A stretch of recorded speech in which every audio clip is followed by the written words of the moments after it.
Reactions trail President Tinubu's engagement in Brazil.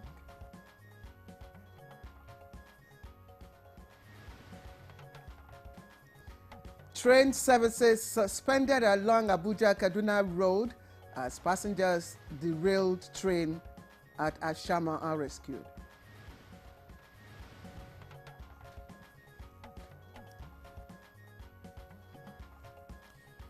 NSA officially hands over 128 rescued kidnapped victims to families.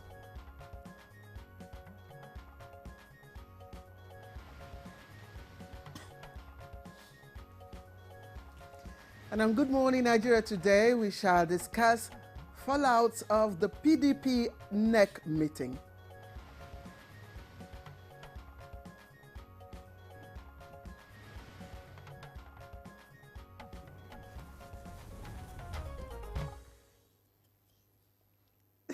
Demola, you're looking smashing. You're looking dapper. Thank you. I love the blue. Thank you. You're looking good too. Gorgeous. Trying my best. All right.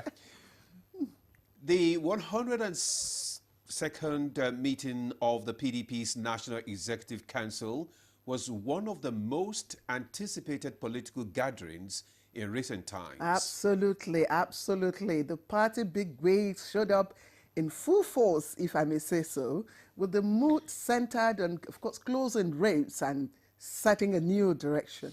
Yeah, a new direction. The newly confirmed national chairman, Ambassador Umar Damagu, set the agenda right from the start, urging members to put the party's interest above personal ambition. And that's, of course, with the elective convention coming up in Ibadan on the 15th and 16th of November. And, of course, the 2027 general elections already in sight. Now, he also stressed the need for unity among all parties. Yeah. He did, and a major highlight was the decision to zone the party's presidential ticket to the south, a move that mirrors the APC's position with President Bola Tinubu already adopted as its sole candidate for 2027. Wow, now the communique released by the party's National Publicity Secretary, Debo Ologunagba, laid out the resolutions. INEC, he says, endorsed the zoning committee's recommendations. Now, this means that existing offices stay where they are. So, northern offices remain in the north, southern offices remain in the south. And with the chairmanship retained in the north, the 2027 presidential slot has now been officially reserved for the south.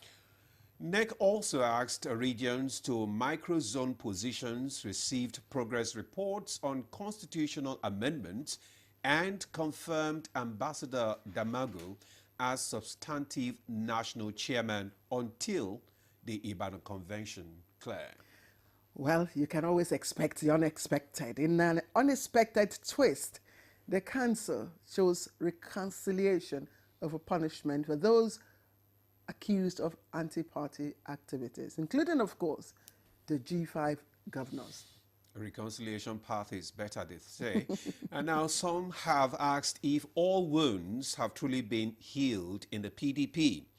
What's the party real strategy for 2027 beyond zoning? Our guest will be joining us shortly to speak to these issues.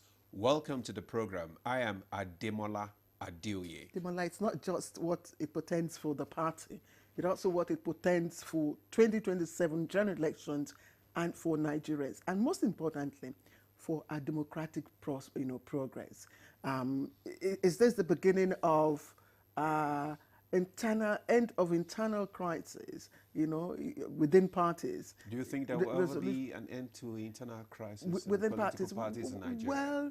Well, we're not politicians. We may not see, what is behind the curtain. But what is before us is that the skies may be clear. A lot of intrigues are going on behind the curtain, so you don't know. Exactly. Anyway, so, yes. Claire. All right. Welcome to Good Morning Nigeria. I am Claire Adilabu Abdul Razak. It's always a pleasure to have you join us on the network service of the NTA. A. Of course, our usual segments will come one by one. We'll be starting off in a moment with the news with Stella in Amity, and Chooks the Boy will be joining us much later for the news. I already see Stella. Stella, you can't wait to take the news. Please go ahead. Good morning. Good morning, Claire and Ademola. It's quite a package on today's Good Morning Nigeria. Thank you. Passengers of the derailed train at Ashama en route Abuja-Kaduna bound have been successfully rescued by joint efforts of emergency responders.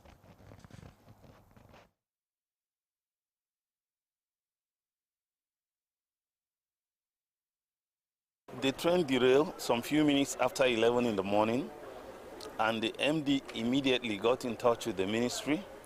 The Honorable Minister directed that I should go to the site and assess the situation, evaluate, and see how I could move the victims out of the place.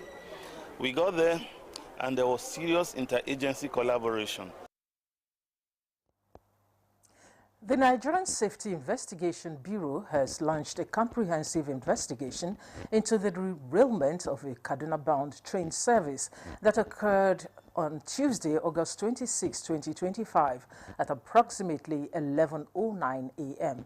between Kuba Station and Assam Station. Director, Public Affairs and Family Assistance, Bimbo Olawumi Oladeji, confirms that 6 persons sustained injuries and no fatalities reported. She said the Bureau will conduct a thorough inquiry to determine the cause of the incident and provide recommendations to prevent future occurrences, with updates to be provided as the investigation progresses. Key stakeholders have been commending President Bola Tinubu's engagements in Brazil, which have led to signing of bilateral agreements with the host government. Series of talks between leaders of both countries in the last 1 year have resulted in agreements to enhance cooperation in 5 major areas. Speaker, Nigeria's House of Representatives, Abbas Tajuddin, who is part of the Nigerian delegation in Brazil, lauded the president's efforts at improving Nigeria's diplomatic ties with countries of the world. In selling Nigeria to the international world. From what we discussed during bilateral meetings, we're looking at over $30 billion investment. Meanwhile, President Bola Tinubu has approved a 6-month temporary ban on the export of raw shea nut to curb informal trade and boost local processing. Vice President Kashim Shettima announced the president's directive during a multi-stakeholder meeting at the presidential villa. The federal government has announced a 46% decline in variant poliovirus cases compared to the same period last year, with a renewed target of achieving 0 cases by December 2025. This was revealed by the Executive Director and CEO of the National Primary Healthcare Development Agency, Dr. Muyi Aino, during the quarterly review meeting of the Northern Traditional Leaders Committee on Primary Healthcare Delivery held in Abuja. President Bola Tinubu is to officially unveil Nigeria's revised national counter-terrorism strategy in October, following an extensive review process designed to align the nation's security framework with emerging threats.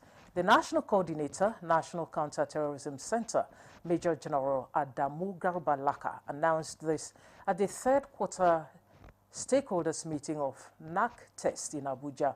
The revised strategy was enriched through consultations and validation by relevant agencies, local and international partners.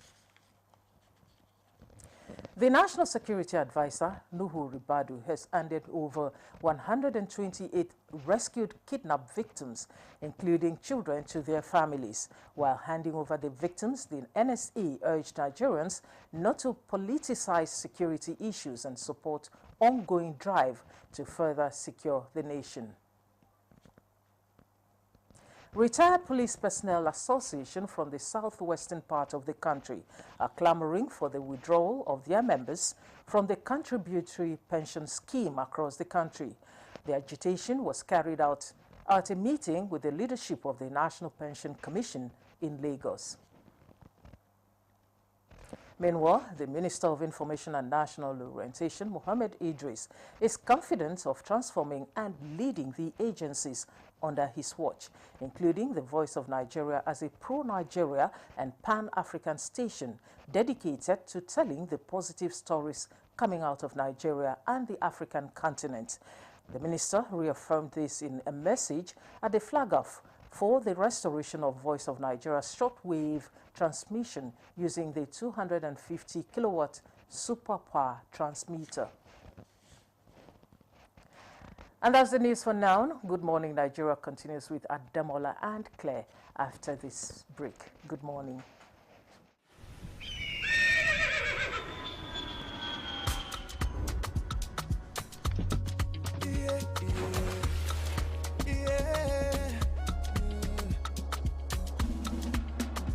From the Atlantic across the savannah to the Sahara, we rise, a land of the free, we know they tire.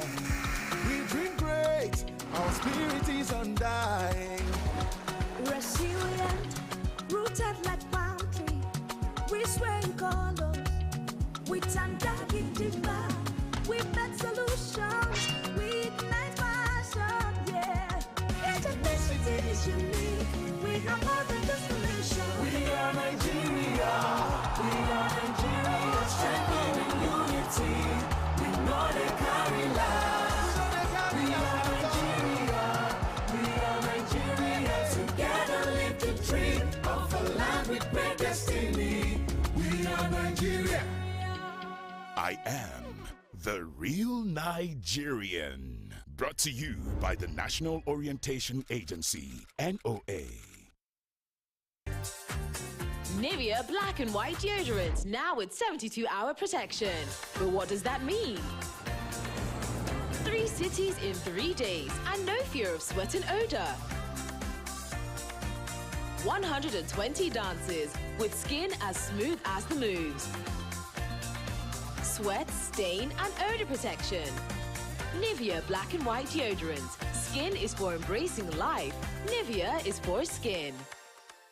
Have you been aspiring to be a student of the prestigious Ahmadu Bello University Zaria to no avail? Worry no more, as you can gain entry through NTA Television College Jos, an affiliate of the renowned Ahmadu Bello University Zaria, where eligible candidates with a JAMB admissible scores of not less than 180 and 100 scores, and with 5 credits O-level in social sciences, including English and mathematics, can turn their passion in broadcasting to profession by applying for a BSc in mass communication and MBTE approved innovation diploma courses in film and television production, broadcast journalism and television engineering respectively. The college, as a training hub with a pedigree of professionalism in the media space, also offers specialized courses in other related fields. For more information, visit our website at www.ntatvc.edu.ng or contact 08033 834-343 and 08069-809-897.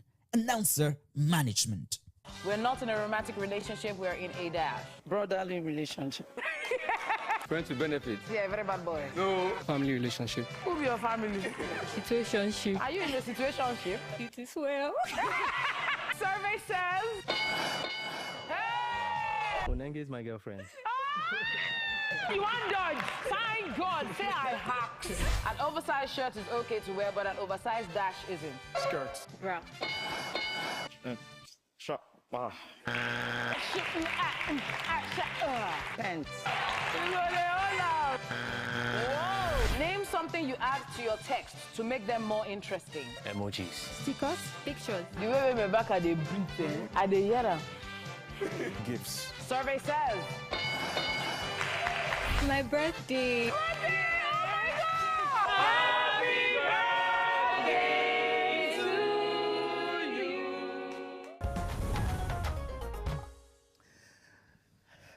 All right, welcome back, and you're right on time for the newspaper review segment. Coming up in just a moment.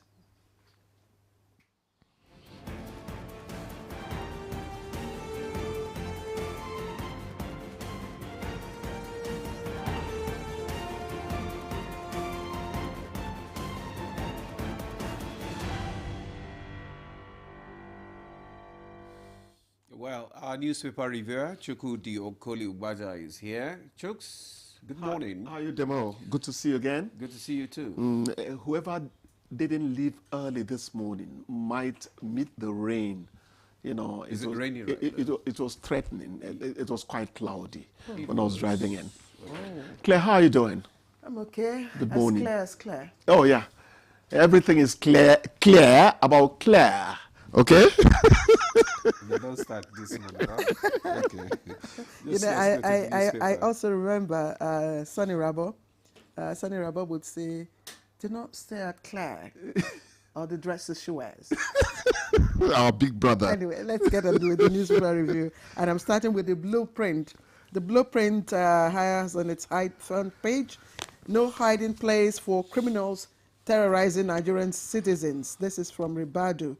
Hands over 128 rescued captives to Zamfara government. Governor Nasri commends security agencies on resilience, and Bamawi terror suspects warned over absence in court. No hiding place for criminals terrorizing Nigerian citizens. Ribadu. 2027. ADC attacks APC, PDP over zoning. Silent on Atiku's ambition. That's politics.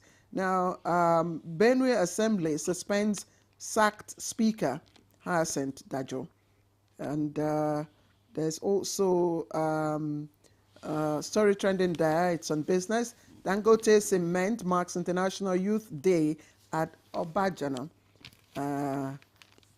Okay, let us look at 6 injured in Abuja Kaduna train accident. NSIB begins probe. ASU protest gives federal government August 28th deadline for full-blown strike. That's from the blueprint. Let's also quickly take a look at Business Nigeria.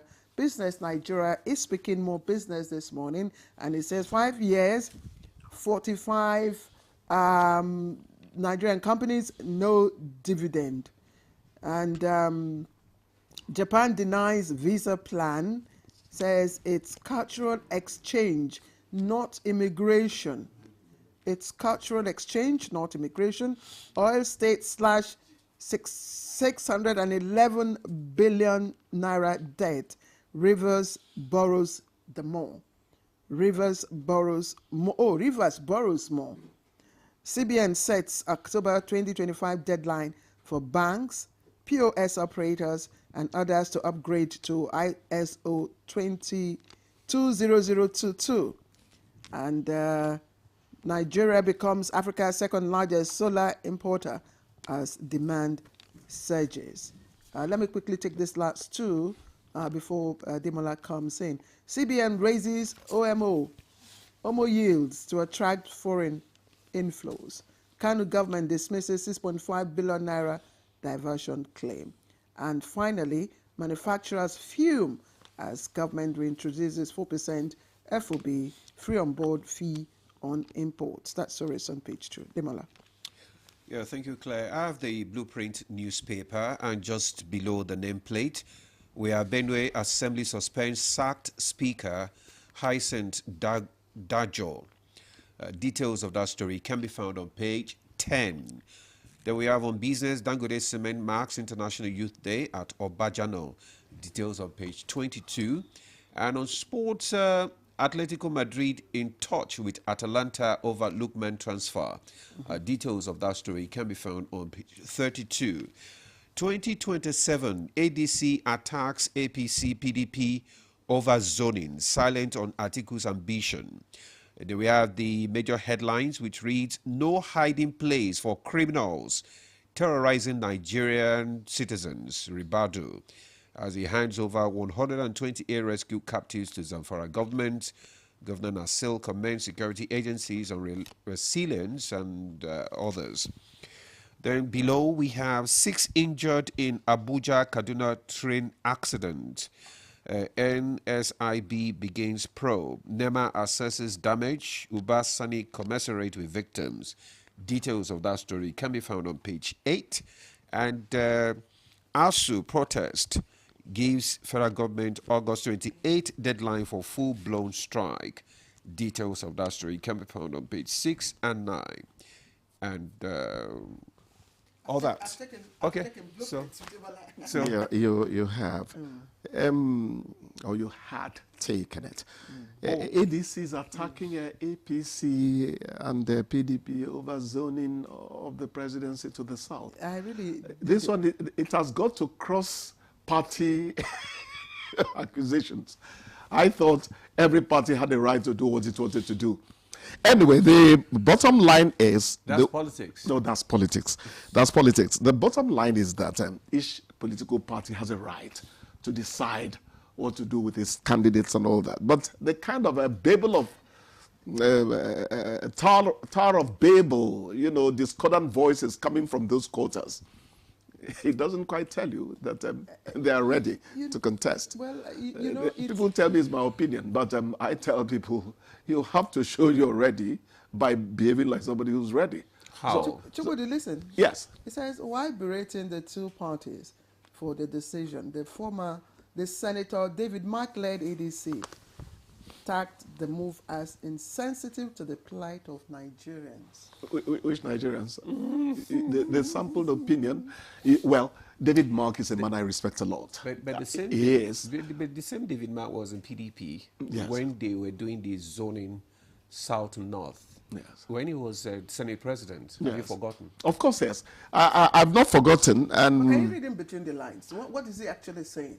I've not read it, sorry, fully. You pushed me into speculation, so let's not go there. The only thing I know is that I remember saying several times there that David Mark is a man I respect a lot. When Goodluck Jonathan was contending with, the anti-petrol subsidy removal movement, and Nigeria was quaking, so to speak, David Mark came back from a medical trip abroad and said at the airport, everything will be over in 48 hours.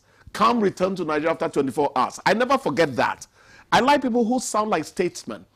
But now he's talking like a politician. I don't quite locate the reasoning in it. Exactly, but maybe when I read it thoroughly, I'll get to know. But he's a politician, so yes. he has to sound like a politician. What we're interested in is fine. The more the merrier. You're giving us a wide range of choice. Anyway, but I do know that some people today are not sounding so very ready. Yes. So very ready. No hiding place for criminals terrorizing Nigerian citizens. This is coming from Roberto. Is he saying something new? He has not said something new. But he has told you that 128 rescued captives were handed over to Zamfara government. It helps the psychological war against terrorism.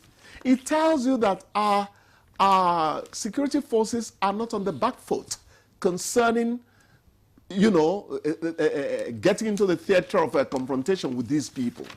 And that helps messaging as well. It tells Claire and Chukwudi that we're not close to hope being lost in terms of fighting the insurgents and the bandits. So he's talking well. And the governor, that's Governor Nassi, is commending the agencies for what he calls resilience. Because the way these people are coming, it is enough to tire out our security forces. But they are still showing gallantry in the face of all these. That's why I look at it. I think also approaching this matter, from different, angles. And a particular angle is stopping arms proliferation. And for us to be able to achieve that, we must align our institutional mechanism properly with the regional, mechanism that's already in place. Yes. Right now, what we are operating under the center, is for some, scholars, it's an ad hoc structure without the, full complementarity of, the ministries and things that they need to do. You've done it too much. What you're saying is that we are not showing enough cohesion at the regional level. Yes. And the Mali, Burkina Faso, all those, they don't help matters at all. So sometimes you think we are shooting ourselves in the foot. When we say, hey guys, we are not going to interfere in the kind of government to introduce in your country, you are also telling them that what you do in Mali or Burkina Faso also percolates into the West African basket. Know that. So we have to all think, they say all for one, one for all. You understand? Absolutely. So that is the point. There must be cooperation on regional terms for these things to work out well. Yes, and of course our borders. That's why they're pulling out of some countries from ECOWAS. It's not good for the regional security. We're saying the same thing, really. It is not good for us. Anyway. We must begin to also, sorry, Birimola, properly carry out surveillance of those borders. There are more than 1,800 porous borders across Nigeria, unmanned borders. That continues to be. Do we have enough officials to do that? No, it's not officials now. No, Demola, I don't think approaching it from that angle is going to help us a lot. We must always think from the point of view that it can be done. Precisely. In business administration, they talk about the can-do spirit. We must always have it. We know that we are shortchanged in terms of number of boots on the ground. You're quite right. But if we start with that, if we start from that level of thinking or that form of thinking. Maybe we have to employ technology for this. Exactly. You see, you're proffering solutions now. There are drones. Do you know that even Trump is surprised what drones are doing in war now? America is surprised what they discovered that drones can do in war. Ukraine is actually becoming one of the, they say necessity is the mother of invention because they have a war. They are pushed into innovation and all that. You know, so you are proffering solutions already. That is how to go about it. Okay, Chukwudi, before we let you go, let's look at the train derailment yesterday. The mishap here. Yes, at the Abuja Kaduna. Yes, end of the Abuja Kaduna train corridor. And the MD of Nigeria Railway Corporation said a moment ago in our news that he was directed to go directly to go, yeah. And I'm asking, should he have been directed? I mean, it was obvious that he should have done. You're thinking that going to the spot should be spontaneous. I mean, but of course, there's a hierarchy, there's a bureaucracy in some of these things. So if that is how he wants to put out the message that took him there promptly, let him be, please. It's messaging. But let's look at the event, the accident itself. But the most important thing is no one died. They just reported 6 injured and they're being treated. Very important. The next thing you do now is what caused it? We pray that there is no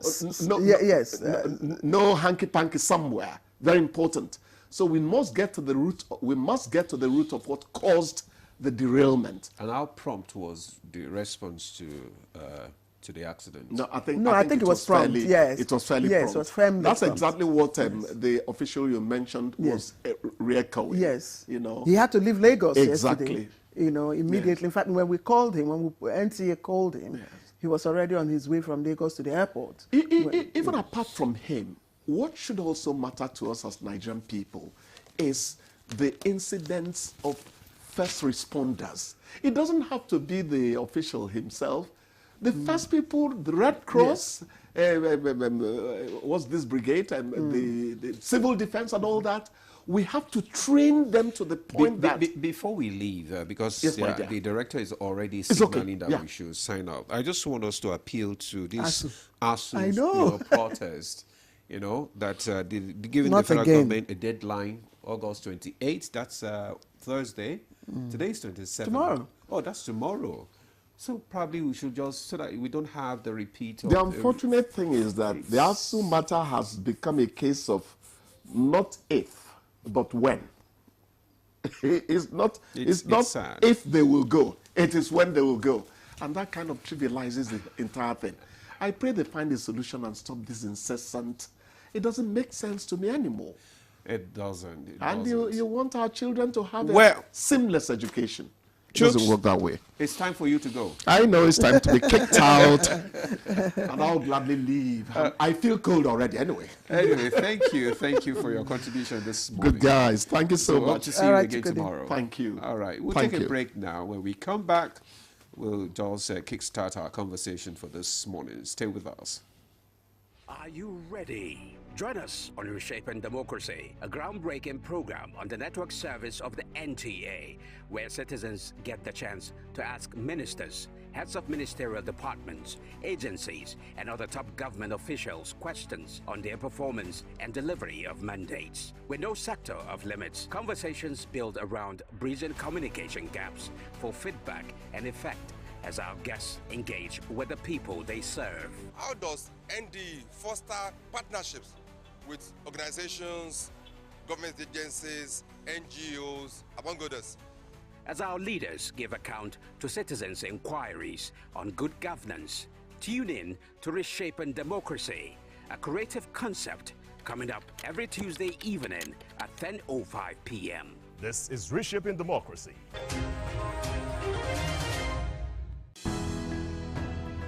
The counsel of our fathers. My advice to these young people is please do not take us back to those harrowing days.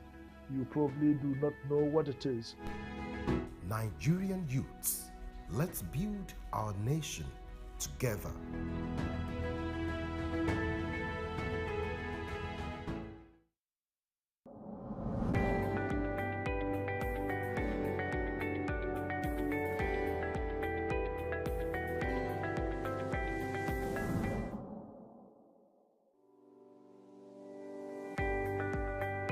The business environment, to be honest with you, has been extremely hard on most Nigerian women's businesses, and of course harsh for a number of reasons. There is no way you would increase or move a subsidy and increase the price of fuel that it doesn't have the counter effect. It has been very challenging for so many women. I know that a lot of them have cried in one way or the other to us to find ways of intervening. But that is not to say that it is all doom and gloom. We will still have a few percentage of women that are thriving in this economy, but we hope that we'll be able to get a larger percentage. One of the things I've seen with even our local purchases now is that people are buying more made in Nigerian options of food, of clothing, and so on and so forth than the imported. So that again is helping some of our industries thrive.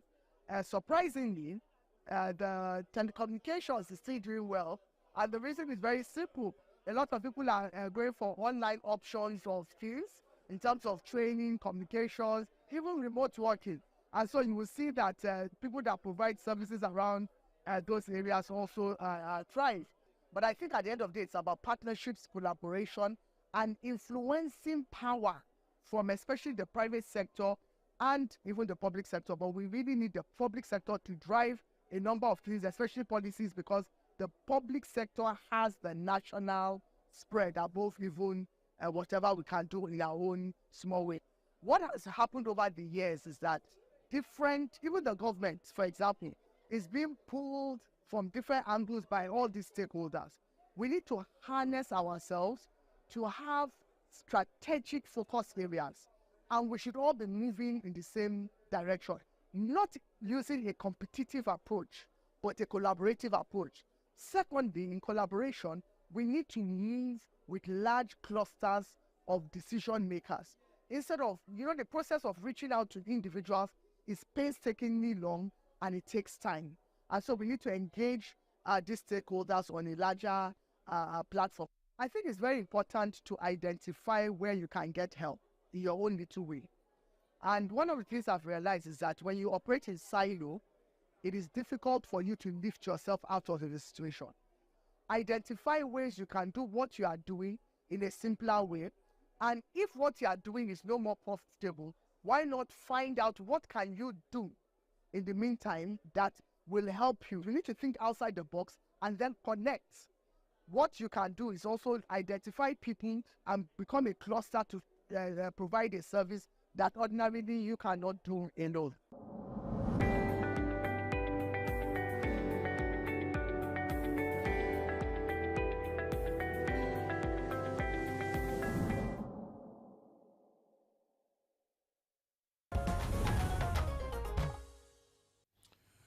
Thanks for staying with us. You're still watching Good Morning Nigeria on the network service of the NTA.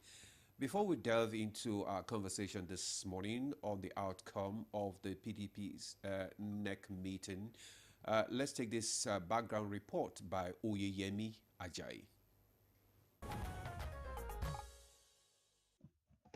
It was one of the most anticipated political gatherings, the 102nd National Executive Council meeting of the People's Democratic Party, PDP.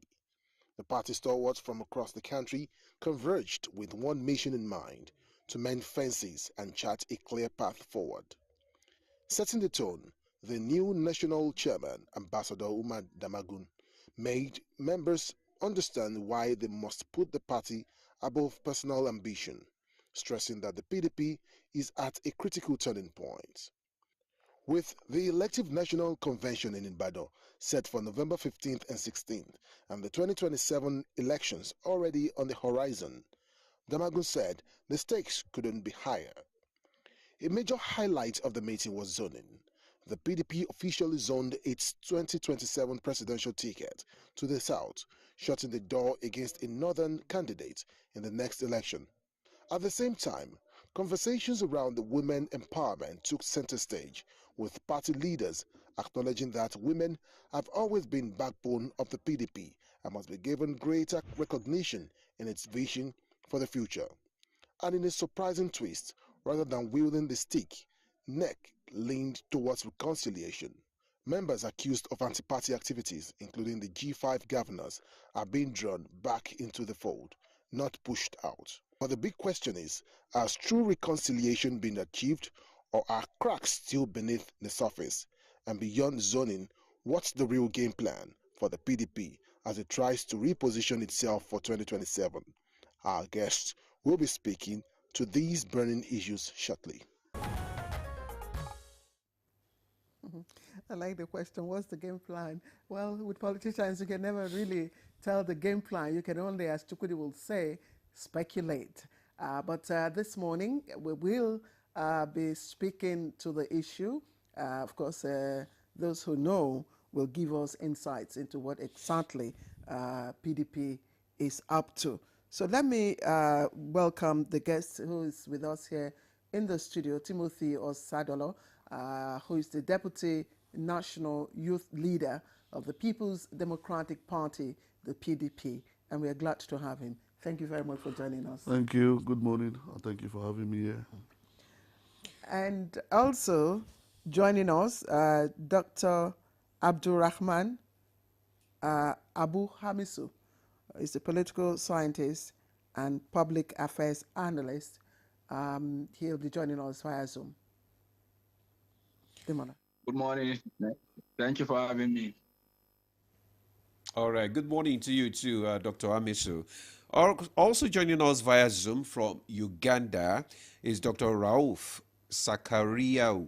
Is of the Department of Political Science, Islamic University in Uganda. Dr. Rauf, you're welcome to Good Morning Nigeria. Good morning. Thank you for having me. Good morning to you. Now, let's kickstart our conversation this morning with Osadolo in the studio. Leader. And a lot of people are, are glad that there is a kind of reconciliation right now. The PDP, which is good for a democratic, system. So, how would you assess the PDP's decision to zone the 2027 presidential ticket to the south, while retaining northern leadership roles? What implication does this have for the PDP? Well, first and foremost, if you look at the congratulatory messages and goodwill messages that have been flooding the timelines of our various social media handles, you understand that it was the right step to go and the right thing to have been done in a time like this. The mood of the country favors or swings towards the south at this material time. And the northern leadership of the party and the membership of the party saw reasons to go with their southern colleagues within the PDP to say guys, we made a mistake in the 2023 when we said we should have given you guys a slot. So let's allow this thing to flow, so that we don't have we don't have our hands on each other's neck every now and then. And if you look at that neck hall the other day, I guess your correspondents were there. The spirit of camaraderie with which these issues were resolved tells that the PDP has not only made progress in terms of healing within its ranks, it has gone ahead further to position itself as the alternative bride for Nigerians to look towards for credible and alternative, better leadership and governance. So we are not saying we are perfect. No institution on earth is perfect, but near perfection can be attained at all times, and that is the goal of the PDP, that we can present a robust platform where candidates will be sure that their mandates will get value in addition to their own selves, and the Nigerian voting public will be confident that the platform they are voting in has the requisite ingredients and requirements to add value to their lives should they entrust such platform with governance that oversee their affairs. So it's a welcome step, and we believe that better days ahead for us all. Now, from what you said, if I can pick from what you said, because of the mistake that was made in 2023, yes, that's one of the reasons why you are zoning the presidency to the south now. And today, the ADC are criticizing that move, saying that you are forfeiting merit for zoning. How would you respond to that? Well, the ADC has its own agenda. The PDP has its own agenda. What we discuss what Abraham and his family will have for breakfast or dinner must not necessarily be what Samson and Paul will have in their houses. What is important is that we are able to produce a candidate who ticks all the boxes and all the indices for a fit and proper Nigerian capable of lifting Nigeria out of the woods. One thing we all agree is that Nigeria needs rescuing. We all agree that Nigeria needs rebuilding. We all agree that Nigeria needs to restore herself to our glory days and surpass it. So therefore, what's important is not how the route you take to the market. Is the commodity you go to buy or you get to buy from the market that's going to be valuable when you get home. Again, when we talk about route, it must be credible and it must be seen to be meeting all facets of scrutiny, and it passes it, and legitimately so. So when we talk about zoning, for me personally, I'm not big on nepotic or ethnic lines, because I believe capacity resides in the 774 local government of Nigeria. But again, for political correctness and all of this, people choose to say by convention. It's not as if it's constitutionally enshrined. By convention, we can say, oh, let Madam Oyeyemi be our leader for 6 months. Let Oga Fisayo or Bukayo follow through for the next 6 months. So long as it's agreeable and there's no undertones to it, I believe it is good. Timothy, thank you. I don't know how many women will agree with you that the route to the market doesn't matter. It does matter because they will have to if you visit. follow the wrong route, you know what? You spend more time. Yeah, you spend more time, and you probably. So anyway, that's just by the way. But let's go to Uganda before we even bring in Dr. Hamisu. Dr. Sakariao, I'm coming over to you. First of all, I mean, did this come as a surprise to you, the way and manner that the PDP apparently, so it appears, resolved the political debacle within its party. Would you say that the skies are clearer for the PDP now?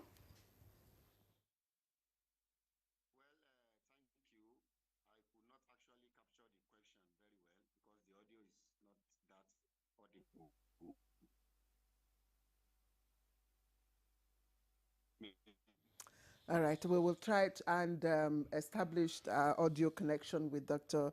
Sakariao, who is of the Department of Political Sciences, joining us via Zoom all the way from Uganda. So, but let's come back home. Dr. Abdurrahman Abu Hamisu is a familiar face with us, political scientist and public affairs analyst. And I'll put the same question to you, Dr. Hamisu.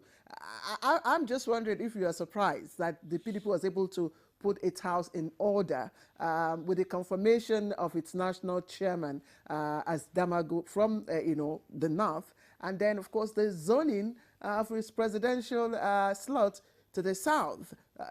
Do you think the debacle is over? Let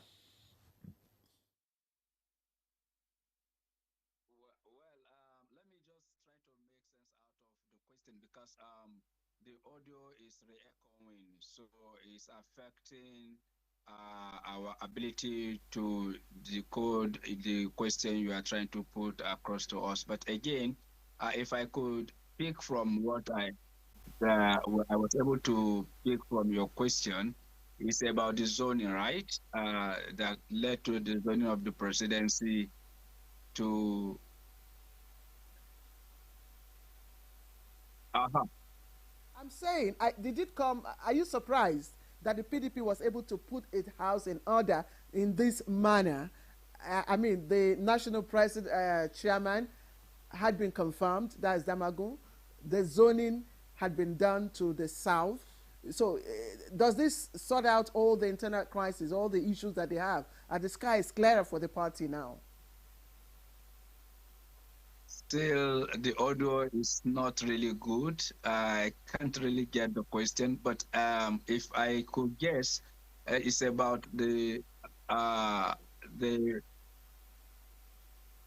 yeah. So it's about what PDP was able to accomplish. You see, it is not surprising that PDP was able to achieve what it achieved, because the major tendencies that continue to tear the party apart, majority of whom decided to leave the party for the opposition ADC, and leaving the party to those that are not willing to leave the party. So zoning the executive positions within the party was made easier by the exit of the many tendencies that would have torn the party apart, or that would have kept the rift alive. So it is not really surprising. Assuming if you have those big weights in the party, as it were, they will not be able to achieve what they've achieved. So the party is left for those that feel that they don't have any place to go apart from the PDP. So it was easy for them to sit and then take a decision when they don't really have somebody like Alhaji Atiku Abubakar that is equally looking for every opportunity to contest in the forthcoming election. So it was easy to do that.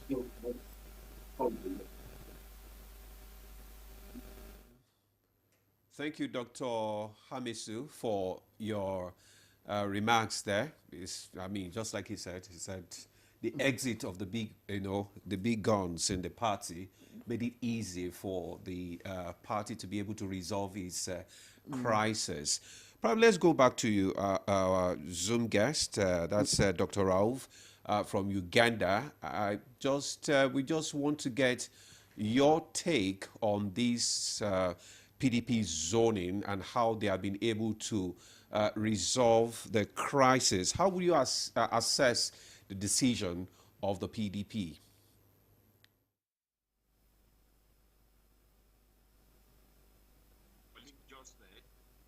It is a calculated attempt by the party in order to ensure its survival. And when you look at the nature of our political culture in Nigeria, it tends towards some element of, parochial tendency. What I mean by that is that PDP felt that in the last general election, 2023, a northern candidate was fielded and they could not achieve results. And don't forget, there are some other big wins within the party that are of the view that presidential election or presidency should be zoned to the south in order to ensure that at least the south completes 8 years. And when you look at the permutation ongoing, particularly based on some of the rumors within the political circle about the former Labour Party candidate in person of Peter Obi and the former president of Nigeria, Goodluck Ebele Jonathan, that PDP felt those two big wins could be easily convinced. We can convince them, lure them back to the party, and there might be tendency, or there might be some, acceptance from the people towards ensuring that PDP is also considered. And for PDP to remain a vibrant opposition, I think the issue of zoning has also placed the party on a good line of, tracking whatever APC is doing, and it has also placed the party to become a notable ADC. ADC has been working towards pulling or pushing PDP backward. So basically, the zoning arrangement is not surprising when we understand that Nigeria's political culture has always been about, some level of parochial sentiment, which I think PDP is also trying to appeal to sentiment of electorates for people not to lose hope entirely on PDP. That has been one of the major factors which I would consider why the issue of zoning to the south is necessary for the party. So that is my take on that. All right, thank you. We'll come back to you. Thank you. And we thank the skies, too, for making your audio clearer. I do hope that Dr. Hamisu, too, when we come back to you, we will have clear audio with you. But let's come back to the studio to speak with the PDP National Youth Leader.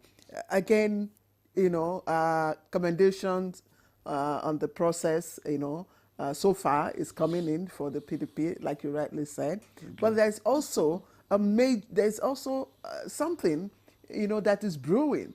The Joint Action Committee of the Northern Youth Leaders have also have protested what it's called, the zoning. According to them, it's unjust, undemocratic. It's a betrayal of the North, and a calculated attempt to marginalize those, big wigs, PDP big wigs from the North from contesting in 2027. So how do you evaluate this? Well, someone once said, they are your youth leaders as well. They are your members. I said someone once said, if you are on a journey and you stop to listen to every dog that barks on the road, you may never get to where you are going to. Now that if you do common background check, I'm sure that name, your joint, I don't know what you called it just now, that name only suffices. The Coalition of Northern Youth Leaders. I'm coming now. I'm surprised. I say if you do common background check, you will see that 2 months ago there was no coalition like that, or even 2 weeks ago. So all these are stage managed and... so they are not your members? I don't know them, honestly. I don't know them. Anybody can be a youth leader. Even you can be a president in your house. If I call myself the mayor of New York, I have a right to speech, but it doesn't necessarily mean I am the mayor of New York. So I think what they were doing is an overreach in a process that they have nothing to influence and do anything about. See, the truth is this. Political parties have their own ideologies, have their own strategies, and have their own ways. That is why it is called democracy. If there are the myriads of over 20 registered political parties in this country, it's not a must it must be in PDP. It's not a must it must be in ABGA. It's not a must it must be in Labour Party. What is important is that you engage yourself in the political space and find a vehicle amongst all of this that best aligns with your interest and move forward. Like we said, in the overall best interest of the party and the country, whose mood tends to favor a Southern presidency. Those youth leaders, they are not, I'm not sure they are more important to the party than the 19 Northern youth leaders that are members of the party. But do you find... I'm coming, please. Just a moment. Do you find their position, their argument, the argument that they have put forward, do you find any sense in what they have said? Because they have talked about the tenure between 1999 and 2015, and the tenure between Umar Yar'Adua and Jonathan, and said, look, this is not fair. The North has not had a fair share. The truth is this: the argument is neither here nor there. If we want to start saying 1990 date, what happened to 1960 date? It's still one Nigeria. It's still one Nigeria. So we cannot choose and pick when it suits us. Again, deep appreciation goes to the northern leadership of the political party in PDP that says, let our southern brothers go and roll for the next 4 years. They could have put up a fight, no jokes, but in their wisdom and with all graciousness, they have said, let our brothers from the south sit on the table or give a shot at the seat of power. So for me, that is something that we Southerners or the Southerners should not take for granted. The onus upon the South, having been given this opportunity by the northern leadership of the party, is to present a credible candidate that will be marketable and will be worth the while for both the Southerners and the Northerners to say, we didn't make a mistake in giving these our brothers an opportunity to come for power. You don't see this as one of the drawbacks that may affect PDP prospect in the 2027 elections? When you say drawbacks, what are the indices that favors that? He has already said they're not members of the PDP. No, I mean, so okay. What about other factors that you think may affect the prospect of PDP? Well, the only thing that I think will affect the PDP may be the weaponized hunger in the land, where people cannot look at 10,000 naira and a bag of rice or fertilizer and say no. If the alleged complicity of INEC, if we have an electoral reform and we have a neutral and impartial INEC, there's no way PDP will not win the next general elections. Okay, let's stay with you, and I'm very, excited to be, talking about the prospects and what actually fragmented the PDP, during the last election was this issue of zoning. Zoning interest, and that was why, you had the G5. Because the zoning was not given to the North, I'm sure you know, or was not given to the South, I'm sure you know. And then, as a result, PDP lost a lot of states. Southeast, for instance, which used to be, the home of the PDP, even some states in the South. So do you think this position that the PDP has taken, is it likely to win back states like the Southeast that were originally PDP, stronghold? Well, I am a Christian. I recall in my Bible, which is a holy book, that the kingdom of our Lord Jesus Christ and God suffered violence, and a lot of angels were cast down to earth. So, if it could happen in heaven, who are we mere mortals not to have disagreements amongst ourselves? If our Creator could not even manage his angels in heaven, what is important is that I'm coming. You asked me a question. Yes, just hold on. Allow me to answer now. Please hold on. You say when you talked about our Creator, said if we could not manage. I'm coming now. But was it recorded that there was disagreement and angels were cast down? It's on record. I didn't write the Bible. Let's not go. So I'm coming now. I'm coming. What I'm trying to say is this. If at such high celestial level it was perceived or alleged that there was an issue. We mere mortals are allowed to also have issues. Then he sent his son to make atonement and bring second chance.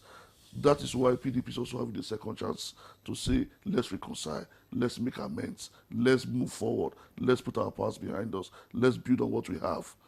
It's allowed. It is when you disagree and you don't have room and you don't create room to agree, that is when that relationship must end. Even a civil relationship or a civil union, there must be agreement between the man and the wife. It is the maturity and the counseling that comes in that says, no, come on, look, we have come this far. We can't just walk back. Look at the kids. Look at this, look at this, look at this. What's at stake? That is the situation PDP is. PDP was divided by interest 2019, 2023, and even 2015. But we have sat down, taken a look at it and said, what do? We need to put our best foot forward. The graciousness of our northern brothers was like, okay, we'll concede this to you, our brothers. Now, the onus is now on us to now say, oh, thank you for conceding to us. Now, it's not for us to go to a Ugbeni market or a Kimbo market or another market to say we want to look for just anybody. We must look for somebody that fits the national profile, somebody that fits the bill, somebody that has a track record, credibility, capacity, and character, and say, Nigerians, behold our candidates, and who must emerge through a process devoid of anything that you now say, that is it. So that is the kind of process we are at. Okay, all right. Thank you very much. All right. Thank you, Mr. Osadola, for that. I think we have our Zoom guest, Dr. Hamisu, back now. Dr. Hamisu, we are looking at the reconciliation method adopted by the PDP to get to where they are now. How would you, evaluate the PDP's handling of internal crisis? At their last meeting, instead of imposing sanctions, they have chosen the path of reconciliation. How would you, what's your take on that? Well, you see, I want to congratulate the PDP for being able to do the little it is able to do.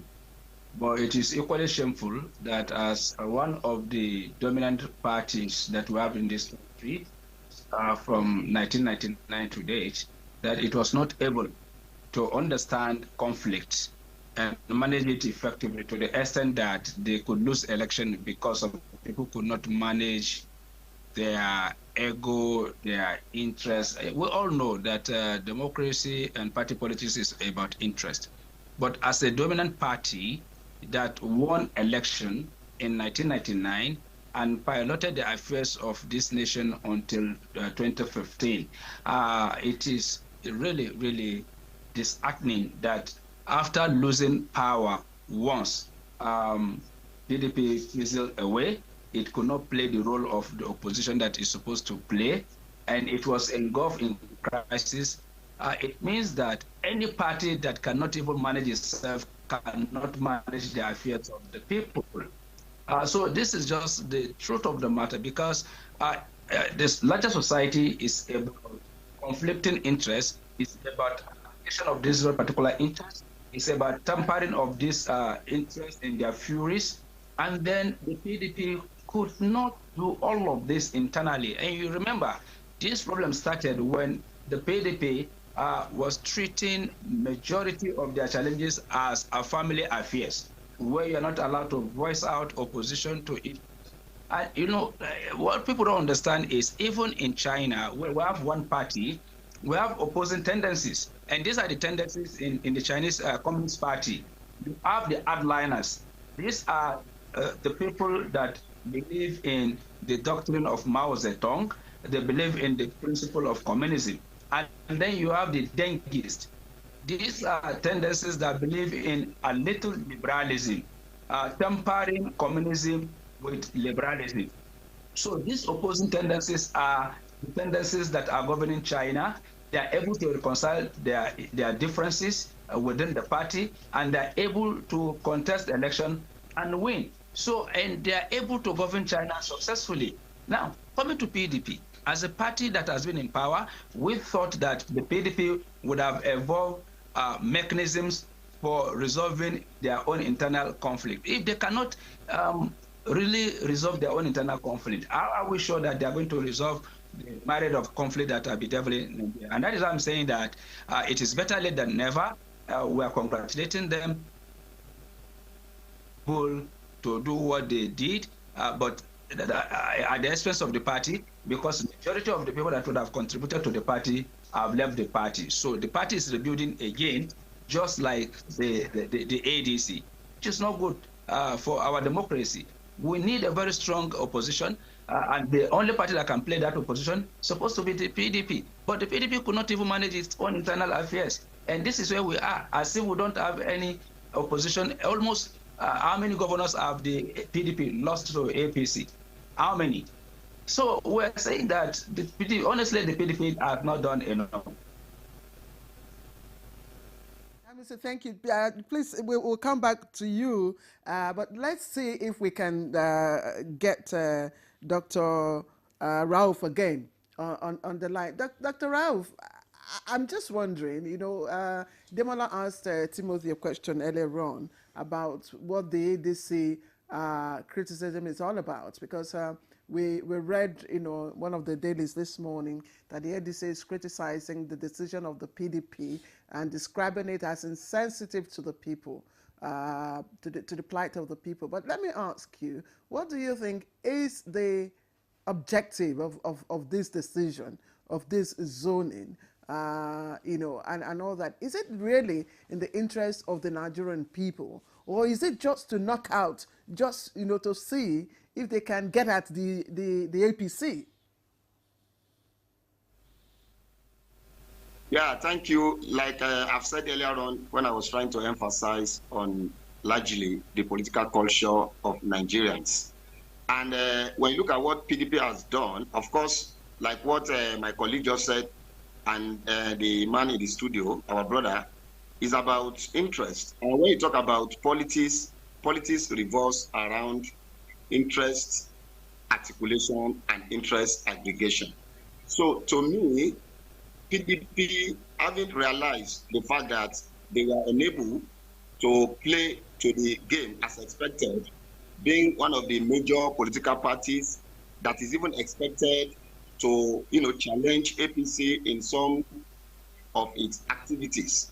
But because of the internal issues PDP faced, they lost a lot of their members to ADC. Some of them also joined APC. But one thing we should not forget is that when we are looking at party ideology, what PDP fails to actually implement is about the ideological differences among members. Because when you mix up party ideology with individuals' ideological differences, then there will be a problem. Like Abdurrahman was mentioning the issue of China, talking about communism and the other side of the game. But when you look at PDP as a party, it will not manage itself because ideologically it is built on some personalities.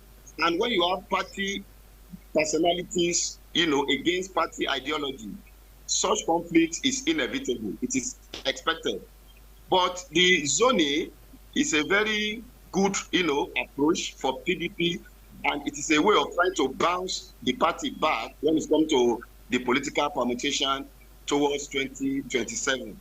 So for that to have been able to be done easily, I think PDP is trying to revive its lost glory. Nevertheless, the mission, the rationale behind the zoning, we all understand the fact that there are some big wins within PDP, some of them maybe possibly working for the ruling party, some insisting that you should allow the zoning arrangements to continue because they've tried northern candidates in the last election, then they are now trying to swing, considering southern candidates. So it is all about permutation, it is all about trying to play politics, it is about interest. But the interest of PDP should not jeopardize the larger interest of the society, meaning they should not allow individuals' personal differences to overweigh or to outweigh the party's ideology. And I'm very happy when I listened to the speech of the governor of Bauchi State, Bala Mohammed, when he said him as a person is ready to sacrifice his ambition, his presidential ambition for a southern candidate to emerge. That is a very good, move PDP has done.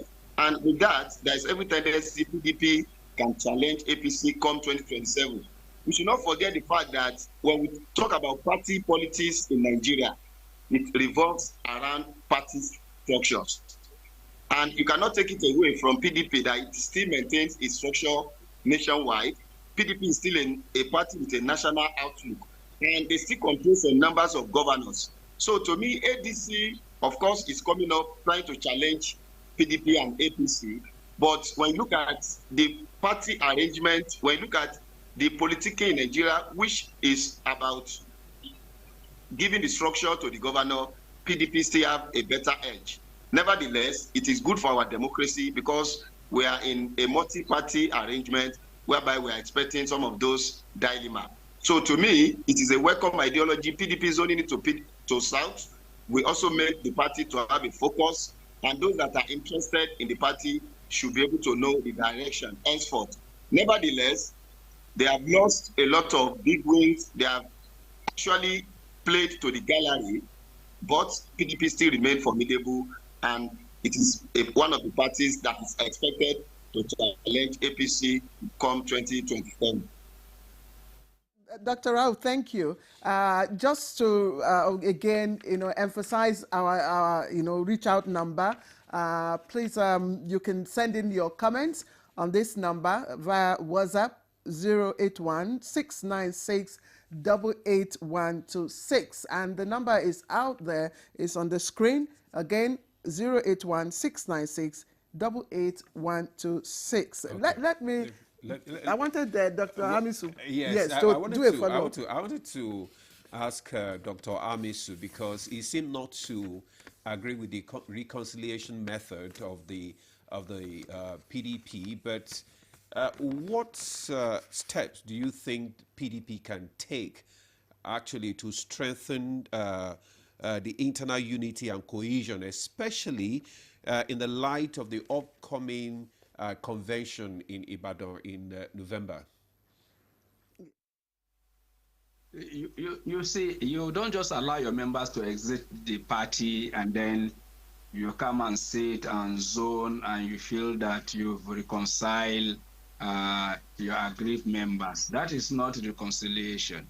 Reconciliation happens when two people quarrel and they're still within the same household and you are able to sort out your differences. Not when the other party to the conflict are left in their droves, and then you now say that you are reconciling after losing how many governors? This is the question. You see, secondly, any party that does not respect boundaries set by itself is bound to fail, just the way PDP has been grappling with a lot of challenges. It is even disingenuous for PDP to tell us that they are zoning today. PDP killed zoning in 2011. You see, when you have a party that dilly-dally, that photo to big names, to powerful individuals, then that party stands for nothing because it has no boundary. It will not respect any boundary. In 2011, what led to the internal crisis that culminated in the defeat of PDP in 2015 was whether former President Jonathan was eligible to contest based on the principle of zoning or not. PDP introduced zoning to this country. It is something that we're against, but we feel that, okay, if that was going to lead to peace, no problem. But PDP could not even stick to its own rules. PDP continued to shift rules, shift boundaries, just to accommodate powerful individuals, and then the outcome is what they are grappling with today. So my advice going forward is one. Once the party has a constitution and there are penalties, sanctions, reward systems that have been enshrined in the constitution, the party should uphold it against anybody, whoever it is, however powerful or less powerful the person is. If PDP cannot do this, then it will continue to grapple with crisis. And you know what will happen? They will not be able to resolve the crisis because the principle governing PDP is that it respects those that are powerful, the men of the moment. But you don't build a party around the men of the moment, and that is why once some persons win election under the PDP, since PDP became an opposition party, they can jump ship easily, and nothing will happen. And that is why you have a sitting minister that is PDP in the night, and then APC in the afternoon. No any sane country, party will condone that. So we should get these things clear. It's either you want to run a party or don't want to run a party, even in your household. If you set rules and regulations that you are not abiding by, as the person that set it, you're not applying it to yourself, you're not applying to the woman in the house, and then you want to apply it to the kids, no, they will revolt. They will point it out to you.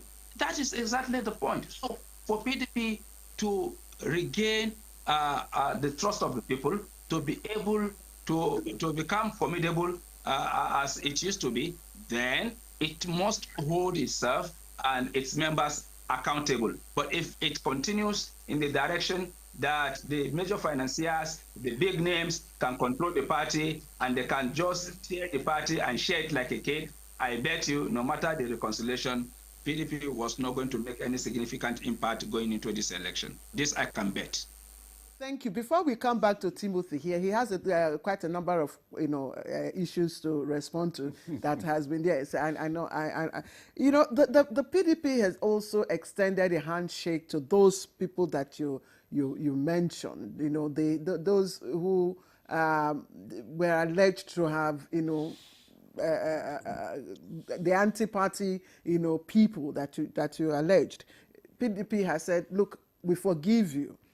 I want you to speak to that, because that means, it's a level playing ground for everyone.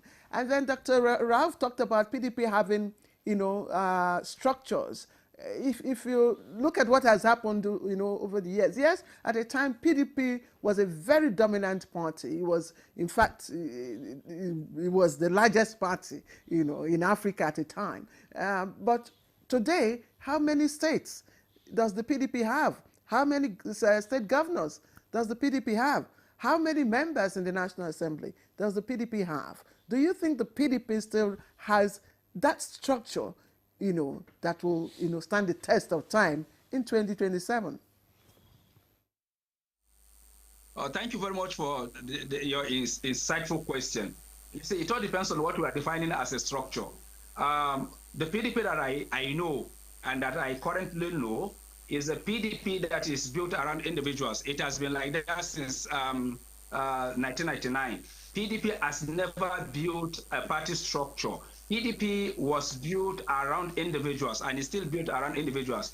And then, the former President Olusegun Obasanjo, and the subsequent president, including former President Goodluck Jonathan, all of them built PDP around individuals. And the major individuals that they build PDP around is always the state governors. The state governors are always very powerful.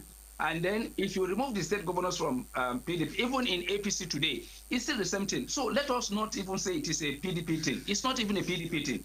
It's a Nigerian brand of democracy that has never built a party. So the party is a platform where people come together to congregate and to snatch power and to share power, and then go further to assess our national treasury, and then to share our resources. So if you look at the party we have in Nigeria and the ANC in South Africa, you can't compare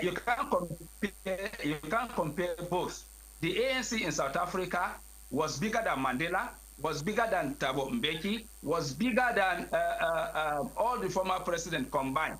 That is not the case in Nigeria. The Communist Party in China is bigger than everybody. I don't want to mention America, because if you go to America, the two parties there, which is the Republican and the Democratic Party, they are greater than, but in Nigeria, and that is why I am saying that PDP is only joking, because the big wigs in Nigeria, this is how it used to play out. Now, from the world level, where the Congress is going to take place, to elect the leaders, which is going to man the local government and the ward structure, controlled by a big man that finance equally, including the purchase of the farms. Then you come to the state ESCOs. These big men control the state ESCOs. As it is now, in PDP state, it's the PDP governors that are controlling the ESCOs from the ward level through the local government to the state level. So that if today I want to contest election and my governor doesn't like me, I will not get that very particular ticket. So if that is the case, I left the party, then you sat, you zone, and then you now ask me to come back when I know that I'm disadvantaged. I will not be able to control the structures from ward through local government to state level. Who would take that if you are a practical politician that understands the way these things work? If, assuming we are able to build parties the way countries are building parties, where parties are supreme and they are greater than an individual, it is an aggregation of thought that you either conform to or you leave, then there will be that stability that the PDP is looking for. That is what is even killing ADC today. Almost all the people that congregated in ADC is either they want to become the presidential flag bearer, or they want to become the vice presidential candidate of the big wigs. And that is why up to today, they cannot play the role that APC played, leading to the defeat of the PDP. So the PDP in 2015. So if the two parties we are talking about today, the PDP and the ADC, want to become formidable, it means they have to build the party and they have to ensure that no single individual is dominating. Without that, the ADC will face the same problem that PDP is facing now, which was what the APC was able to do going into 2015 election, where almost all the actors came together and agreed that all we need to do is to chase PDP out of power. Despite a lot of them never liked Buhari, they knew that Buhari had 12 million votes constantly, and they nominated him, and he assisted to defeat PDP. Until they are able to do that, I bet you it's going to be another noise as we go into 2027, I mean.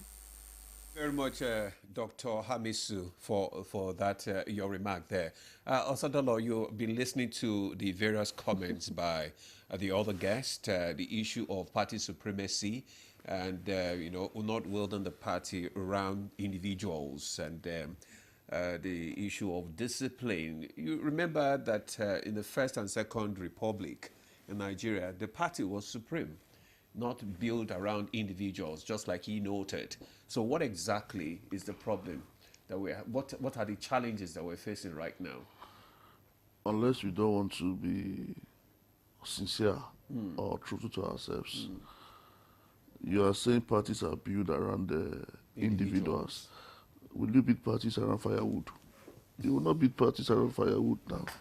You're going to build parties around people. It's people that are going to populate the parties. It's people, even if you're going to say, let this party have a structure devoid of this big man, it's still individuals that will be those that will create that structure. At the end of the day, I have always said it time and time again. And what he's saying is that I'm coming. I heard him loud. If the party is built around individuals, it will be difficult to instill discipline. I'm still coming there. Nigerians have a culture that is not promoting democracy. I challenge any Nigerian that's a member of any political party, even elected officers of any political party, to say, I have subscribed to my monthly membership dues in the last 1 year, or in the last 6 months, or in the last 2 months. Political parties will not run on goodwill messages. The political parties will be funded, needs funding for its processes and its workers and its activities. Let's make no mistake, I'm not making an excuse for PDP or anybody. I'm saying we as Nigerians must seize our processes. We must seize our parties, and we must seize the processes that produce those that govern us. If a man pays 50 naira or 100 naira or even 10 kobo, as the case may be, as his monthly dues in his ward meetings or in his local government meetings and all of that. He has a voice to say, what are you doing with my money, or what are you doing with our tickets, or what are you doing with our mandates? Again, I don't say because I'm PDP, I'm not aware that people buy forms for people, or people wait for people to come and pay for them. It's a wrong mentality that must be disabused, not only in PDP, but across all political parties in Nigeria. And all Nigerians that want to get involved in the political space must stand up and take that responsibility on themselves, not to be bought over, or not to be cajoled, or not to play second fiddle or a lackey to anybody. The truth is this: I'm not also saying that everybody has been bought over. It is not correct. All right, it's not correct. Sorry, I wanted to ask you, because you say political parties are built on individuals. Around people. Around people. And I'm asking, is that not the reason why, when those people fade, is that not the reason why PDP is having issues? Because actually, ideology provides a very sound and sustainable foundation for governance and stability for the party. If you build a party on ideology, it gives it an elasticity, a long elasticity. But if you build it on individuals, they're bound to fail. Is that not what is happening to PDP? That is not what's happening to PDP. PDP is never built around one single or group of individuals. We have seen former president go and come. We have seen former vice. So it doesn't have an ideology. An ideology. Yes, PDP is not based on an ideology. Of course it is. Is that what you're saying? Of course it is. How have we survived all these years? How have we survived? That's what you're saying. No, that's not what I'm saying. You're not listening to me. You're listening to what you want to hear.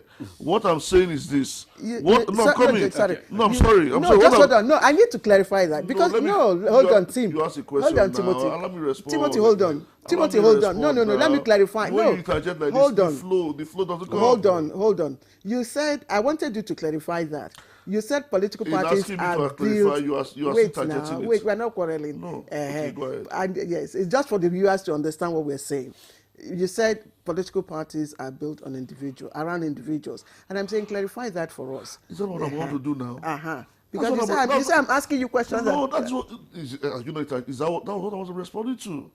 When I say it's built around individuals, there is no time on earth where human beings will not be boots on the ground for any ideology to stand or to be propagated. That person must be an individual. But again, in the context of where you are saying elasticity, ideology, structures, and all of that, I agree with you. The only reason why we have remained standing as a political party for the past 25 years, the only party that has that history, is because it is not built or centered on one single individual or group of persons or anybody. There is an ideology that people key into in the 774 local government of this country that is people-oriented and people-based and believes that power should evolve by the people, from the people, and for the people. The ideology of the PDP, what stands it out from every other person, is that it is our property, not anybody's property. Okay. We believe that when we come into the PDP, it's about all of us, our collective interest, not a single individual's interest. That is why you see governors come and go. The party never dies because it is not the governor's property. A collective interest. It is not the president's property. It is our property. Okay, Mr. Osadola. Said something. Wait. We have comments from our viewers. Okay. Yes. We will take the comments after this break because the director is calling for a break now. Okay. We have several comments and questions from our viewers. No problem, so when we return, we would ask you some of these questions. We'll take a break now. Stay with us.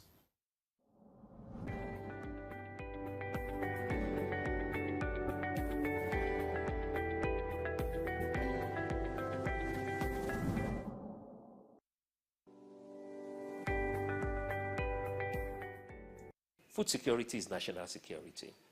And where there is hunger, then the insecurity in that particular country will continue to remain. And so it is in everybody's interest, not just the government interest, but the private sector as well, to ensure that we have a very good agricultural policy that drives sustainable growth and then progress, of course, in its implementation. one of the things that we were doing and we stopped doing as a country is the operations of the storage facilities, the storage infrastructure, all the way to logistics, talking about farm mechanization, the vehicles that we need. The feeder routes, the construction of the feeder routes. The feeder routes are so called because they are not A-trunk roads. They are farmstead roads. I believe that if a considerable investment can go into the construction of feeder roads, then our machines, our transportation equipment would be a lot more efficient.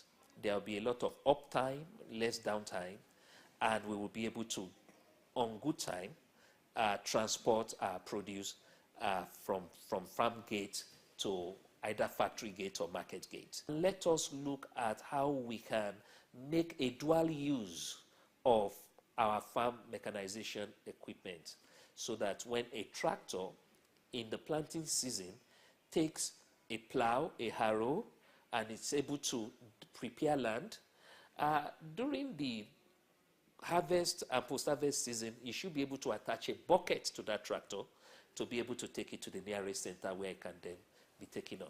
These are short and medium-term measures that we can take to boost productivity. We need to ensure that agriculture is practiced in the most acceptable and modern way possible.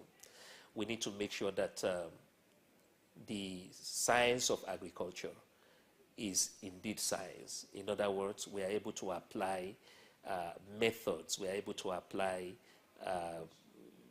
resources into grain agriculture so that when we are fully migrated away from hoes and cutlasses and all of these menial tasks, which, by the way, have formed some impression in the mind of these young people, they would then be able to see how enjoyable and how profitable agriculture can be.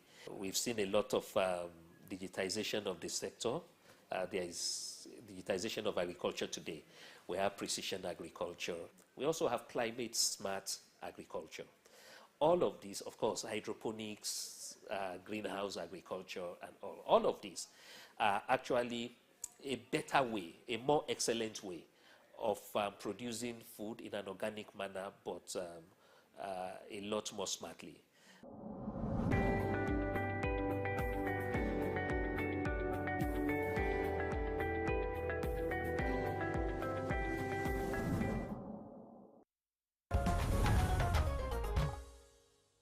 Thanks for staying with us. You're still on to Good Morning Nigeria on the network service of the NTA. And our discussion is still on the resolution of the PDP's meeting, the recent meeting. So we have our guests. Our guests are still with us, but we have some comments and questions from some of our viewers, which we would like to read out for our guests to respond to.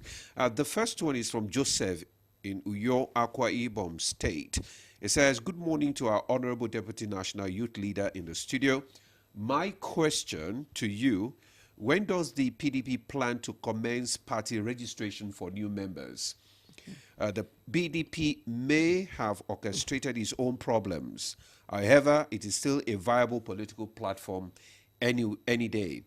Now, the second one says, this is from Charles Ikechukwu from Aniocha North Delta. It says, PDP did well during the periods of his reign. APC has equally done well, but because of the type of our politics, opposition anywhere fights a hard battle. In any democracy, it is the best party that wins. Good luck to the best party to win. Then this one, the third one, before you respond to this question, and Claire will read it own. This one says, PDP has lost its ideology. This is from Rabiu Gimba Igiko from Kogi State. It says, PDP has lost its ideology. It stands a better chance to be a strong opposition, but rather the party was engulfed with crisis because of its selfish interest, egoism, and lack of respect for party constitution. Consequently, if they do not stand firmly, other party would take their position. On zoning system, Their strategy has failed to balance the imbalance. Their calculations may not see the light of the day because it lacks due consultations before taking decisions. I'd like to respond to some of this before she reads her own. Well, first, let me start from Joseph in Uyo, who spoke about when the registration of new members will start in PDP. Yeah. Well, there's no bar, so to speak, on a registration of members. If he goes to the nearest ward office or where they do their nearest ward meetings, there's a register open there. Okay. He can register now, and become a member. All politics is local. So you don't need permission from Abuja or from Uyo, the state capital. Even if you're in the state capital, you must be in the local government there or in the ward or in the streets there. There's an office there. Identify that office and register. Membership is continuous. For my brother that spoke from Delta that talked about best political parties winning, I think Charles was his name there. Charles. Yes, that was the name there. Yes, the best political parties will win on the strength of their ideologies and what they choose to offer Nigerians and the candidate they present before Nigerians. And again, I also thank you for the kind words, for remembering what the good things the PDP is capable of doing and will still do. But again, the truth is this. It's beyond best parties winning. It's about looking out for the candidates now that can truly take Nigeria out of the woods. If that candidate is going to be from the PDP, support him. If it's going to be from ADC or ABGA or Labour, support him. But what Nigeria needs now is not just anybody. It's someone that has his head on his shoulders, has age on his side, and has the requisite mentality to lead Nigeria out of the woods. I think that is what the PDP wants to do to get it right for Nigerians. Then for our last speaker who said we lost the ideology and all of that, and the reconciliations are a bit coming too late with the zone and all of that, it's not, he's entitled to the opinion, but let him watch what the PDP is going to do the next few days. I believe that what is important is when you realize you've made a mistake, is to correct it and go and move in the right direction. Because no matter how fast you go, if you are driving towards Lagos with the intention of going to Kaduna, you will never get there. So when you realize you're on the wrong route and you start going towards your right route, that is the surest way to go. So I thank you for still keeping faith and monitoring us, but we will not disappoint him. All right, that's well said, Timothy. Let me start from the last comment that just came in, and it's from Imoge Peter. He said, I'm sincerely glad that NTA brought this topic, the fallout of PDP NEC meeting. Zoning presidential ticket to the south is the best idea. ADC, as a matter of fact, should follow the same route rather than criticize the PDP. That's from Imoge Peter. And Nare Daniel says the problem in the Nigerian political system today is not only on party supremacy or structure, but failed institutions that have been hijacked. And Nare Daniel. And this one is from Jack Abba Makrudi. He says PDP's decision to zone its presidency to the south, from the look of things, seem to have failed due to lack of wide consultations. It has rather ignited more distrust among members, more so that it is also against their internal constitution. Two things he has said: wide consultations and your internal constitution. The decision at the last 102 NEC meeting have failed, having met a bigger brick wall that, if not curbed now, may extinct all the remaining trust and kill the party dead. That's Jack Abba Makode, and this one is from Ojo Manson. Thank you, PDP. The mistakes of political money bags who do not listen to the masses will continue to haunt PDP and other political parties who see themselves as colossus. This is the first comment that actually came in. Honorable Toju Omo says, good morning, distinguished ladies and gentlemen. I am Honorable Toju Omo. I firmly believe that zoning the presidential ticket to the south is the best decision for the PDP, as it will strengthen unity, balance, and fairness within the party and the nation. Tim. Well, for me, I want to appreciate those who have commended, but let me allay the fears of those who are criticizing, because you don't go after the sheep that is with you. So those ones that are lost, that you preach to converse back. You see, many Nigerians lost faith with the PDP in the past. So when you see comments like this, you are not perturbed. All you do is try to convince them otherwise, because at the end of the day, like I said earlier, it is not about how far; it's about how well. If you are going to point A and you run in the direction of point B, you will never get to point A. We have realized most of these concerns that they have made, money bags, not sticking to rules and all of that. And that's why, if you listen closely to the speeches at the last 1 or 2 NEC, reconciliation, forgiveness, and all of that. But there was a caveat going forward. We will not tolerate any of this anymore, so that we can have a party that is run with discipline and integrity. Again, let's also not forget the fact that people, no matter how much an idea is, there must be somebody to be against it. That is why we have diverse opinions on every issue. That's why we have two sides to a coin. But again, I believe that with the conditions of things now, we are not only rebounding and rebuilding, we are going to reclaim power, because we are not just going to go about business as usual. We are going to present to Nigerians credible, competent, and capable character that's capable of taking Nigeria out of the woods. Because Nigeria truly does need rescuing and rebuilding. And the PDP has proven time and time again that it has that organic capacity. It has that innate capacity to surmount whatever hurdles before it. We have provided leadership in the past. Today, before, under the PDP last time in presidency, 200,000 naira was equivalent to 1 million CFA. Today, 15 million naira is just 5 million CFA. That will tell you how far out down the line we have gone.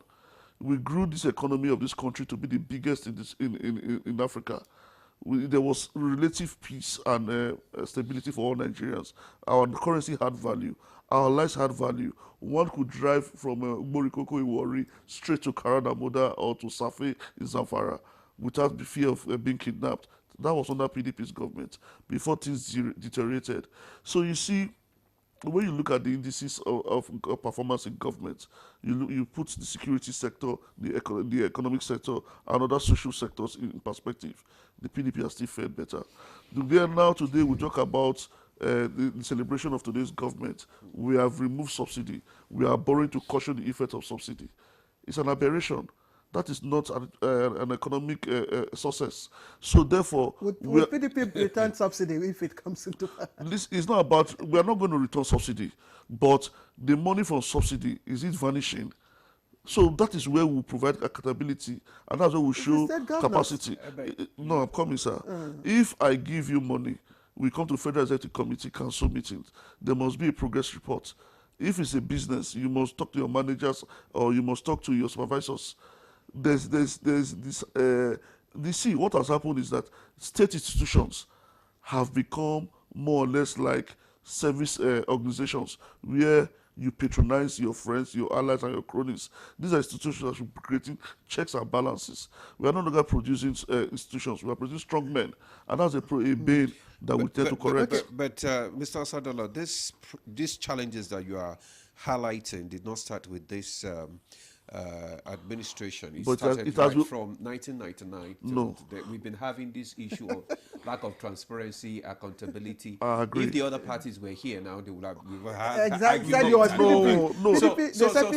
you cannot technically say I'm not saying we are like the kidnapping actually started not started way back. Even if in the 60s there was, but what I'm saying is that it was in a manageable scale. To argument now, but let's first, because I want other guests also to respond to some of these comments. Before there's a news flash that the Nigerian government delegation in Brazil takes a test direct commercial flight all the way from Brazil to Nigeria. I think that's via a local airline. That's so beautiful. Yeah, so I think that's beautiful. That's commendable, right? No, it's not the Nigerian government's initiative. It's a private sector driven issue.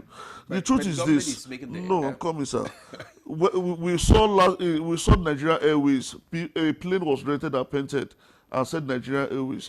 Billions were voted for it. Okay, Where are those issues now? Okay, all right. So just like I said, we want to bring in other guests to comment on some of the questions that have been asked. Let me go to Dr. Hamisu now. This one says, good morning. I like what Dr. Hamisu is highlighting. The challenges is not only in PDP.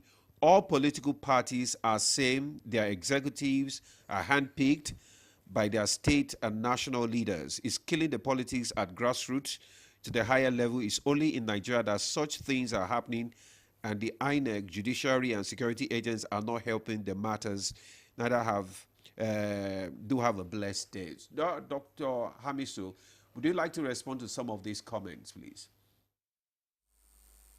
Can you come again? I did know it froze, so I couldn't pick the whole questions. If you can please take that. Okay, this one is just highlighting the challenges, stating that most of the challenges is not only particular to PDP, but all political parties are all the same. Their executives are handpicked by their state and national leaders, and this is killing politics at grassroots to the higher levels. It's not only in Nigeria, but things like this happening probably in Africa, and that INEC, judiciary, and security agency are not helping matters.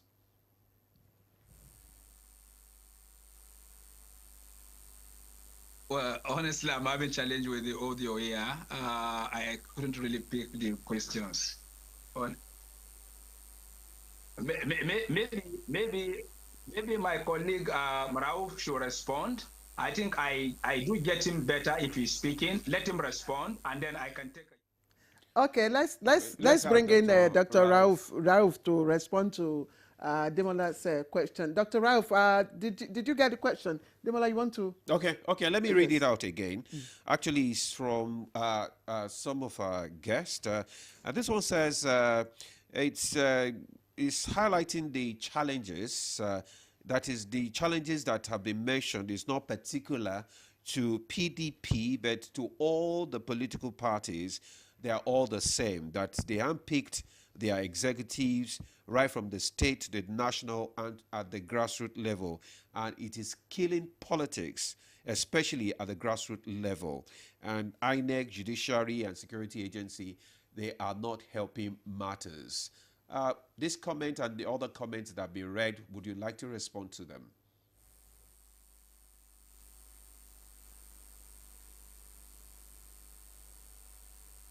The comment is actually on point, and the person is trying to tell the difference between PDP, APC, or any other party. And that's down to the argument of Dr. Abdraman earlier on, when he's trying to do a comparative analysis, that most of those political parties in Nigeria,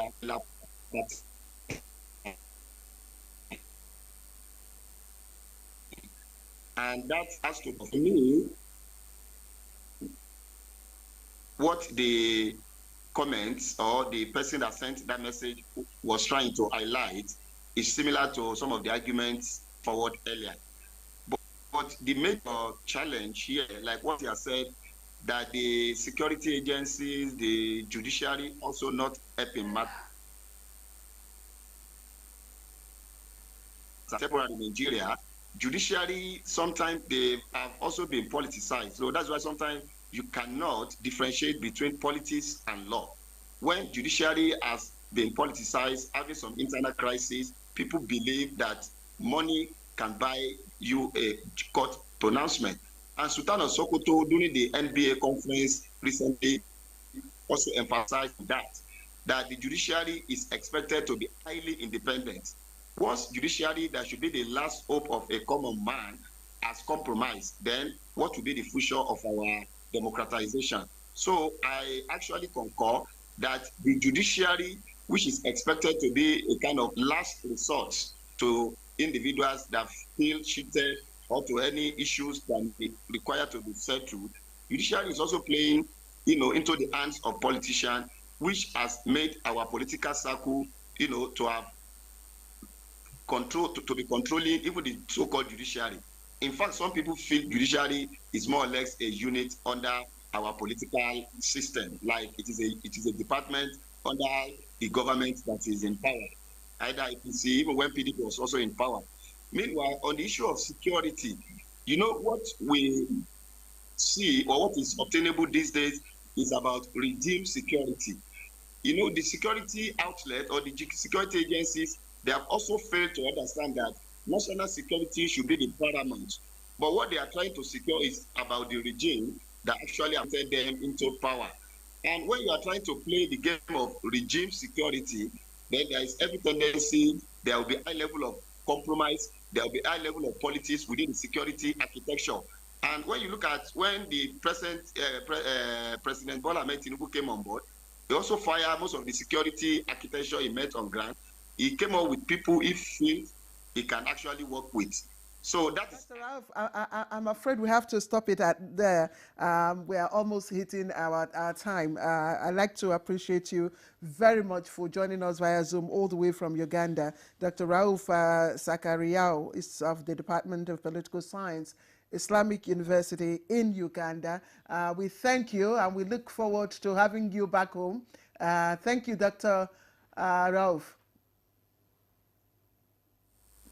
Thank you very much.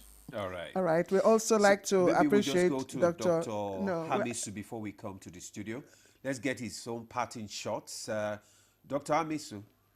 Oh, okay. We don't have him, so we can come back. Yeah, to so the we can studio. sign him off. We wanted to have his parting shots so we can. Dr. Abdurrahman Abu Hamisu, we do apologize. It's not our fault. It's not your fault. I think maybe the weather is affecting your audio. But thank you all the same. Your inputs were quite insightful. Political scientist and public affairs analyst, that's Dr. Abdurrahman Abu Hamisu. And of course, we'd like to say a very big thank you to the Deputy National Youth Leader of the People's Democratic Party. Yes. Okay. Well, for my parting shot, Nigeria should keep hope alive. All hope is not lost. Though Nigeria has skipped 2026, all waiting for 2027, God will keep us alive. Let's believe that not only the PDP will survive, Nigeria will survive. Thank you. All right. Thank you very much. Thank you. We will survive. We will survive. There used to be a song by Vino Moreira. Yeah. Yes, Nigeria go survive, and we have survived indeed. Thank you very much, team, for your time. All right. And that's Good Morning Nigeria for today. I'll see you next week. Well, thanks for joining us. I'm Ademola Adeoye. Thank you and have a lovely day.